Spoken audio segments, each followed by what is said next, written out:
महावीराय नमः। जय आत्म, जय आनंद, जय देवेंद्र, जय शिव, जय स्वरण, जय राज, जय सुधा। स्वाध्याय शाला के छठे दिन आपका हार्दिक स्वागत है। लगातार 5 दिनों से आप पंच परमेष्ठी के विषय में श्रवण कर रहे थे।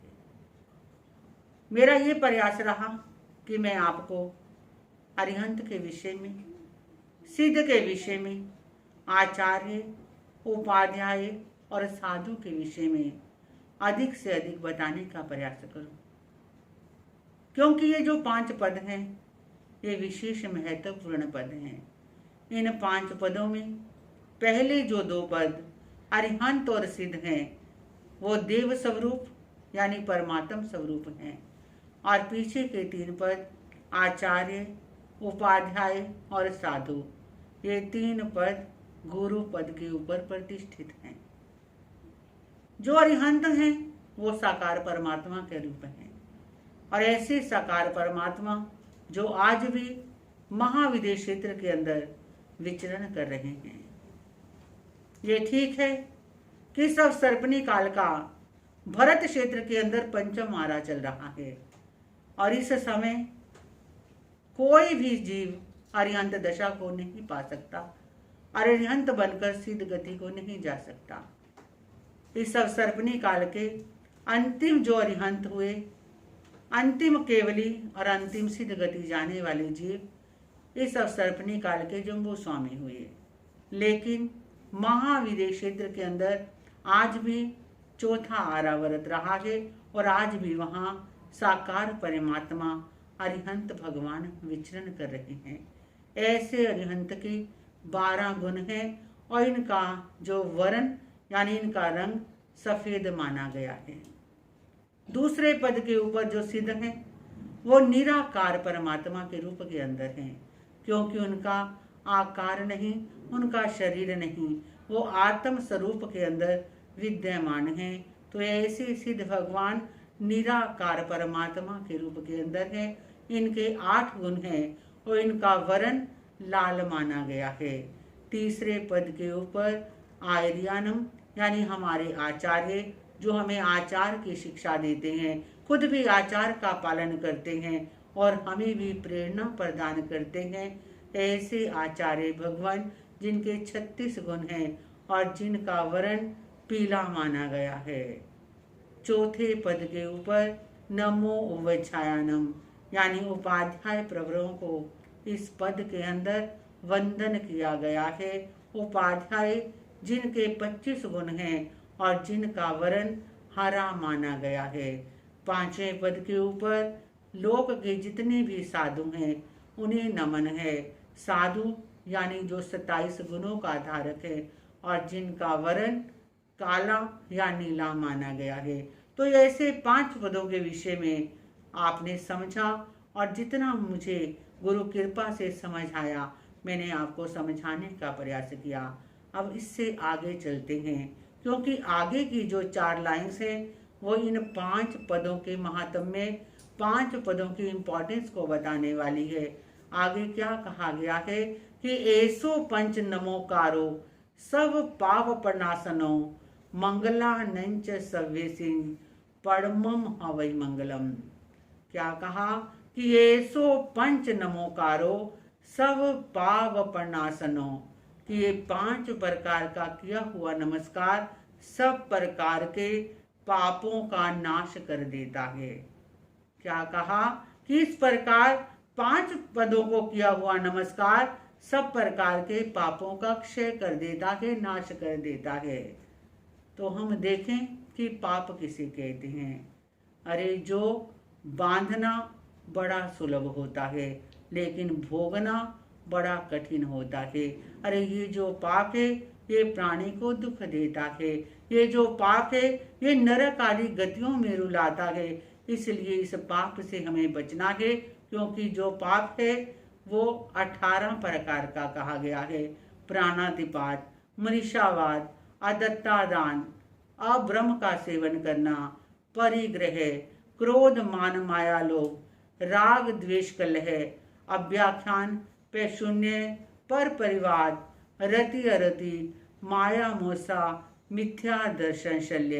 ये 18 प्रकार के पापों का जो नाश है वो 5 पदों के नमस्कार से हमारा स्वतः ही हो जाता है।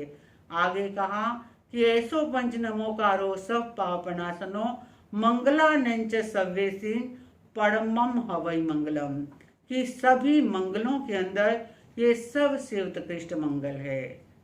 अब हम देखें कि सभी मंगलों में ये उत्कृष्ट मंगल है, पर मंगल किसे कहते हैं हमने ये भी समझना है।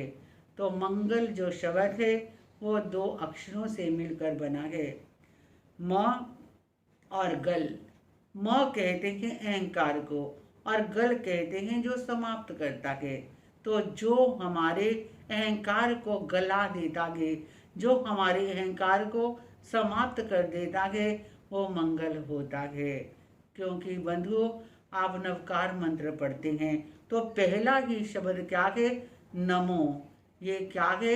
हमारे अहंकार का विसर्जन करने वाला ये अक्षर है। और आपको बता दूं कि नवकार मंत्र के अंदर 1 बार नहीं, 2 बार नहीं, 3 बार नहीं, बल्कि 6 बार नमो शब्द का प्रयोग किया गया है। तो जब हम इतनी बार नमो शब्द बोलते हैं तो अहंकार हमारा स्वतः ही गल जाता है। और फिर और मंगल शब्द का अर्थ बताया है कि मंगल क्या है? जो हमें हमारे मार्ग की ओर ले जाता है, और हमारा मार्ग वो मोक्ष मार्ग है। तो जो हमें मोक्ष मार्ग की तरफ अग्रसर करता है, जो हमें मोक्ष मार्ग पर चलने की एक प्रेरणा प्रदान करता है, वो मंगल होता है। और ये नवकार मंत्र क्या है? ये सबसे उत्कृष्ट मंगल है। और ऐसा नवकार मंत्र पढ़ने की हर साधु संत हमें प्रेरणा प्रदान करते हैं। क्यों कहते हैं? क्योंकि ये नवकार मंत्र मैंने पहले भी बताया है कि ये हमारा महामंत्र है, ये शाश्वत मंत्र है, ये सर्वोत्कृष्ट मंगल है। और ये जो मंगल ऐसा मंगल है, ये महामंत्र नवकार का जब जाप करते हैं तो मंगल ही मंगल हमारे जीवन के अंदर होता है। और ये नवकार मंत्र का जो जाप है हम आपसे करने को कहते हैं, पर लोग कहीं कह देते हैं, अरे महाराज श्री जी, मैं तो इतनी माला फिराती हूँ कि 1 घंटे के अंदर मैं 20 माला कर लेती हूँ। इतनी माला कि मैं 1 घंटे के अंदर 20 माला कर लेती हूँ।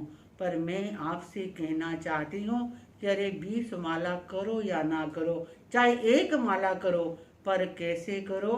क्या वो भावों के साथ जुड़ कर करो। जैसे मैंने आपको नवकार मंत्र के 5 पदों के बारे में बताया, तो जब आप नवकार मंत्र की माला फिराते हैं, नमो अरिहंतानम बोलते हैं, तो विचार कीजिए आंखें बंद करके कि मैं नमो अरिहंतानम बोलकर अरिहंतों को नमन कर रहा हूँ। पर अरिहंत कौन है? तब अपने सामने सिमंदर स्वामी भगवान, अपने सामने प्रभु महावीर को लेकर आइए और विचार कीजिए कि वो कैसे महावीर बने। मैंने भी ऐसा करना है और मैंने भी इस दशा को पाना है। नमो सिद्धानम जब बोलते हो जब नमो सिद्धानम बोलते हो तो सिद्धों का ध्यान कीजिए। इसी तरह 5 पदों के बारे में बोलते हुए जब आप 5 पदों का ध्यान करोगे तो देखना आपके जीवन के अंदर चमत्कार स्वतः घटित हो जाएगा। अरे चमत्कार घटित हुआ था सेठ सुदर्शन के जीवन के अंदर, जिनकी सूली क्या बन गई थी जिनकी सूली सिंहासन बन गई थी। अरे चमत्कार घटित हुआ था श्रीपाल के जीवन के अंदर, जिन्होंने नवपद का स्मरण किया था तो उनका कुष्ठ रोग दूर हो गया था। अरे चमत्कार घटित हुआ था उस अमर कुमार के जीवन के अंदर, जिनका यज्ञ कुंड ही हवनशाला क्या घटित हो गई थी, सिंहासन के अंदर बदल गई थी। तो बंधुओं, इसलिए ये नवकार मंत्र का जो अर्थ मैंने आपको समझाने का प्रयास किया, तो आप भी नवकार मंत्र की माला अगर करते हैं तो इन भावों से कीजिए और अगर नहीं करते तो इन भावों से करना प्रारंभ कर दीजिए। यही मैंने इन दिनों के अंदर आपको समझाने का प्रयास किया। और एक बात और बता दूं, जैसे मैंने पहले भी कहा था कि 6 दिन का ये लेक्चर हमने देने का प्रयास किया और उसके बाद एक ऑनलाइन परीक्षा यहाँ पर ली जाएगी और वो परीक्षा मंगलवार को ली जाएगी। वो समय जैसा रहेगा वो आपको बताया जाएगा कल। लेकिन ये ज़रूर कहना चाहती हूँ कि जो भी वो ऑनलाइन परीक्षा देना चाहता है वो डिस्क्रिप्शन के अंदर एक फ़ोन नंबर दिया गया है, उस फ़ोन नंबर पर अपना नाम और फ़ोन नंबर लिखने का प्रयास कीजिए ताकि आपकी रजिस्ट्रेशन हो सके। और जो भी ऑनलाइन परीक्षा देगा और उसके अंदर जो प्रथम स्थान प्राप्त करेगा उसे सम्मानित भी किया जाएगा। तो ये सोचते हुए जो भी परीक्षा देना चाहता है वो अपना नाम ज़रूर उस फ़ोन नंबर पर हमें उपलब्ध करवाइए। और अगली जो क्लास है, अब 2 दिन आपको छुट्टी दी जा रही है ताकि आप पीछे जो 6 लेक्चर हैं उन्हें ध्यान से सुनिए और उस दिन आप ऑनलाइन परीक्षा दीजिए। और अगला जो एक परीक्षा है जो मंगलवार को हो रही है उसका टाइम कल आपको बता दिया जाएगा। और मंगलवार के बाद बुधवार से अगली क्लास इसी तरह रेगुलर आपकी चलती रहेगी इन्हीं मंगल भावों के साथ। ओम शांति।